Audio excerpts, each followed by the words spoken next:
Welcome to Dave's Digital Training, where we show you how it's done.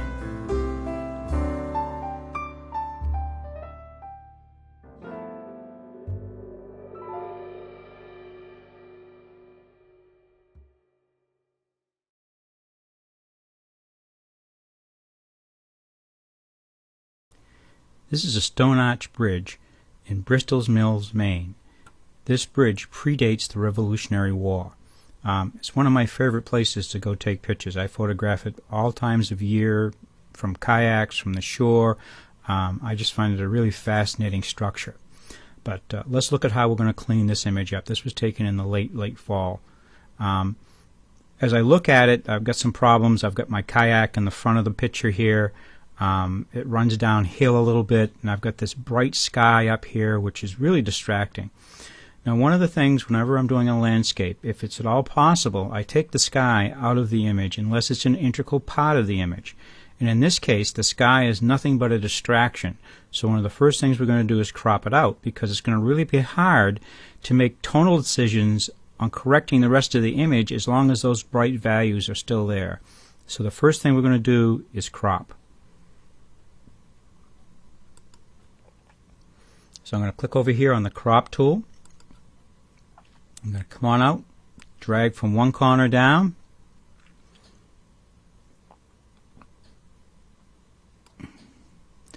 Well, I guess it wasn't that crooked, but I'm still going to take it out, and I'm going to go right to the top of the stone.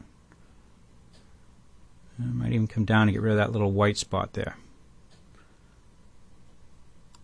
This one was right there. Let's see, I want to bring it in a little bit there. Got a half a tree over here. Let's take that tree out. I'll put it right on the edge. So that looks pretty good. Now remember, you have to either click the check on the knot, or you can double click in the middle. There we go. So we've now cropped the image. We have our undo history up over here. So if I want to, I can click over here and see what it looked like before, see what it looks like now. And I think it's a much stronger image now. Our eye is held down in here and it's driven back in here where we want it to be. So the next thing we're going to do is just straight levels adjustment. So I'm going to come back over here, go to the black and white circle, come down, go to levels. I'm trying to arrange this so we can see it a little bit better. Now I'll try auto. Yeah, auto actually looks pretty good on that, doesn't it? Now, let's see if I grab my mid-tone and I can just... That looks pretty good. I think I'm going to go with the auto on that one. Pull in the shadows a little bit. Now I know that I'm going to have to do some burning on this. So I'm going to adjust for this side of the image because I know I'm going to burn in that side of the image. And I can now see detail up here underneath the bridge. And push the highlights up in and see what happens. I don't want to go too far. I think I'll leave that right there. So it looks pretty good to me. Let's say OK. Now remember, we can turn this on and off so we can see the results. Now it looks much better with it on. The image needs to be burned now and made more evenly. You see it's darker on this side, lighter on this side. So we're going to use burn and dodge to fix this. Now there are other ways to do it, but I want to show you is the simplest way first, and burn and dodge is the simplest. Unfortunately, when you burn or dodge something, you actually destroy information in the original image. So anytime I'm going to do an adjustment like that, I always want to make a background copy of my background. So I'm going to drag this up here, drop it on that turn corner piece of paper, and now we have two. And I'll do all the burning and dodging on this layer, and that way if I don't like it, I can throw it away. So now that we have that, I'm going to click down here on the burn dodge tool. I'm going to go on up to the top. We can see that's the dodge. This is the burn. We want to make sure that we have the soft brush selected. That's one of these with the soft edge. Get up here eventually. You can see these are the hard edge brushes. You always want to use the soft edge brushes when you're burning and dodging. And I'm going to go with the largest brush it has here in the palette, which is the 300. I'm going to work on mid-tones. It's almost always where I work, but remember I have the choice to work on either. And remember, the default when you open this up is 50. I almost always work at less than 20. So I'm going to leave that there. And I'm going to come out here. Now I can see the circle. That tells me how big an area. I don't think that's quite big enough. I don't want to make a lot of passes over here. I want to burn it in large swaths because it's more even. I'm going to click here, And I'm going to take this up. That's pretty good. That's going to cover most of it. Now I'm going to start on this side, and I'm going to come across. And then I'm going to do more burning up on this side. Just come down and hit those rocks a little bit, and then maybe come in and catch that. I want to leave the center of the bridge a little lighter. Now that I've done the burning, I want to do some dodging, which, well, I think maybe I'm not done. I want to hit the burn down in there a little bit more on those trees, darken that up some. There we go. Now I'm going to click on the dodge, which is right here. It looks like a lollipop, and that's going to lighten the areas. Now I'm going to make my tool a little smaller because I'm not working on as large an area. And that's pretty good. Now I'm going to just come on over here and lighten up this area where it was a little too dark and we lost some detail. And then I want to lighten up under the inside of the bridge a little bit so we can see some more of that detail. And then I want to come down here and just hit that, and that will brighten up those trees and that piece of grass. And I want to brighten up this water just a little bit. Okay, so I think I'm done with that. Let's go on over to history and see what we have. This is what it looked like with no burning. That's what the burning did for the image. And this is what the dodging did for the image. So you can see it's a dramatic improvement over what we started with. And this is why burning and dodging is so important.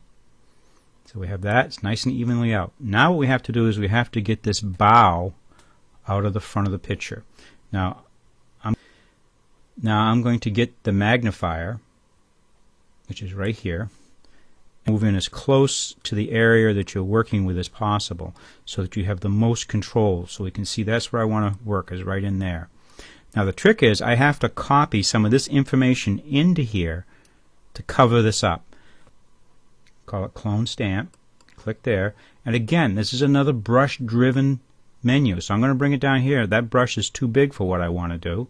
So I'm going to go on in and I'm going to go to 200. You don't want too small a brush. See, like that, I can copy that in there pretty well. Now the trick is you have to figure out what you can put in there that's going to match. So I'm going to click here and try and continue those ripples across. I got to get back over here, go back to my layers. I have to make sure I'm on the layer that I want to work on. You know, if I wanted to be really conservative, I would duplicate this again. I think I will. So now, no, because I am destroying pixels, so this way I can go back if I want, or I can compare the results.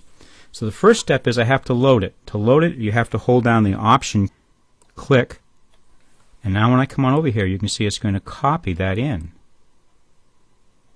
Now I got to click back out here.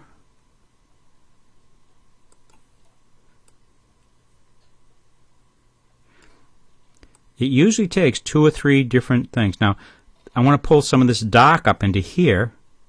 So I'm going to click over here, and there we go. Now I can turn off this top layer. There it is with that. There it is without it.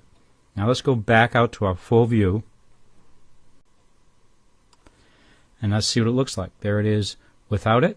I click on the eyeball. It's back in. I click on this eyeball. And that's with no burning and dodging. So there's the burning and dodging. There's the removing of that. Now you guys know me. I want to see what it's going to look like as a black and white, because the colors in here aren't really, really strong. And that usually is a sign that would make a stronger black and white than it does a color. So I'm going to click back up here on the adjustment layer, and I'm going to go down and I'm going to go to Gradient Map. I'm going to click in here, and I'm going to go on over to the third one, say OK. And there it is. That's a pretty powerful image now in black and white. And I can turn that on and off to see the effect. And even at this point, I think it looks like it could be opened up a little bit more. So I'm going to click on the adjustment layer. And this is the thing. Remember, we can always go back in. And I'm just going to brighten that up a little bit more and bring in a little bit more black to make it a more powerful black and white. So there we go. Black and white. Adjustment layer. Black and white. Color, all of it. Let's turn it all on. Let's go back to our history. This is what we started up with, and this is what we ended up with. So this is, ooh, how come I still got that in there? I must not have a layer on. Yep, there we go. Now it goes away. But here's a technique for doing some simple adjustments, taking an image, cloning something out, and converting it to a black and white. This is Dave, and thanks for watching this presentation.